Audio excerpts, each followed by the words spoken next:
अरे corona virus अपन यहाँ गई तिलका पोटी में कोरोना वायरस हो तिलका पोटी में ऐप के खबर मिलल हो। चलो तो अपने के का होइए दादा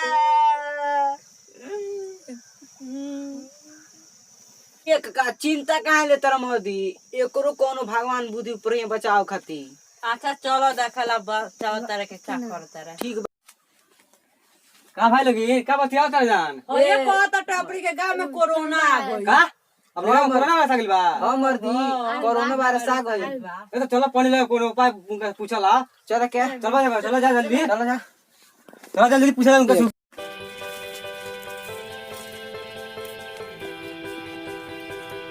नीचे बस भैया में रहलो चलो अच्छा चलो बता देखला बस सवारी में ठीक है चलो जाओ जल्दी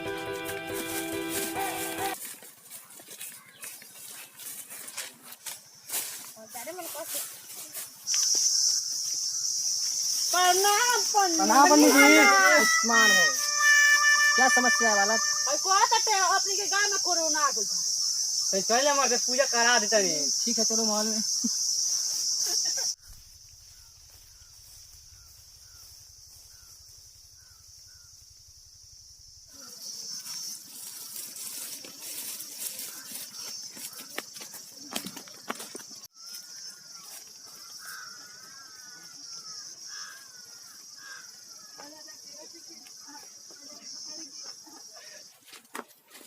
आई पंडित जी बैठिए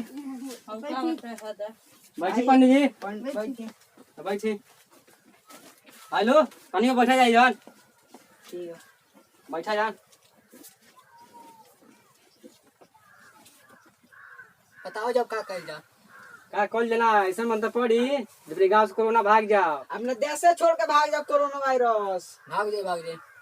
अपन गांव छोड़ के भाग गए कोरोना वायरस भाग जाए घर कर जाए हम तो मंत्र पढ़ देम कोरोना भागे चाहे ना भागे भगवान खात में बा ठीक बा यो पड़ी मंत्र हां ठीक बा ओके बाटे यार चुतियल के बना देते नहीं पैसा झीट लेते नहीं से का पंडित सोचता नहीं मंत्र पढ़ी हम कहाँ सोचते नहीं मन में मंत्र सोचते नहीं मन अच्छा मंत्र पढ़ते नहीं देखा बस होते जाबे आगे बार में जा अच्छा ठीक बा बारी जल्दी जल्दी बारी देख लो आगे बढ़ गले में देख लोगी आगे पंडित जी आगे तो बोल गिल बा हां सब कोरोना से में सब जर जाई ठीक बा बोली पंडित जी मंत्र बोली अरे दूर देते हो जाएगा दूर दूर ठीक बा ठीक बा कौन मंत्र बोल कौन काट जैसे मंत्र पढ़े वैसे वैसे तनी पढ़िया जा ठीक बा ठीक बा ठीक बा ओम कोरोना छु ओ कोरोना पानी में डूब ओम कोरोना छु ओम कोरोना पानी में डूब हां कहिए कोरोना वाला समर में घुसा होता रहा जान ना महाराज कहां घुसा कर जम गया अरे मंत्र पढ़ता है जा मंत्र पढ़े तरता नहीं के तो अब का ओए मंत्र में पढ़ता नहीं हां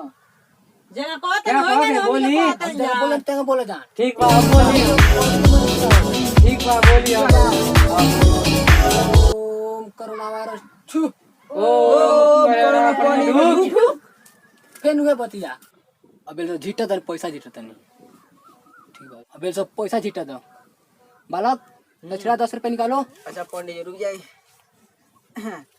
हल्ली हल्ली केहू के देखा जा हाथ में धोली केहू देखे जा काहे बाबू 100 रुपए बका हां बहुत बहुत ढेर पैसा भाई ठीक बा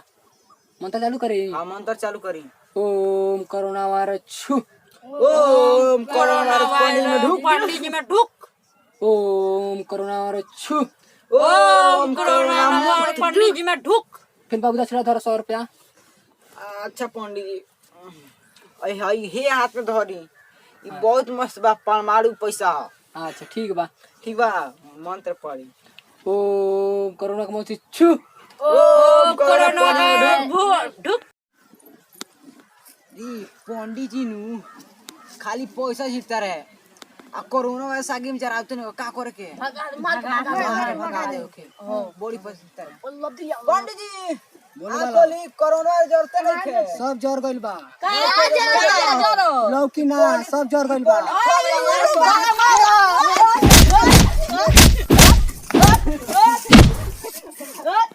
नमस्कार दोस्तों, ये वीडियो कैसा लागला? ई कोरोना वायरस वीडियो रहला। वीडियो अच्छा लगे तो लाइक शेयर कमेंट सब्सक्राइब जरूर करें। धन्यवाद। धन्यवाद।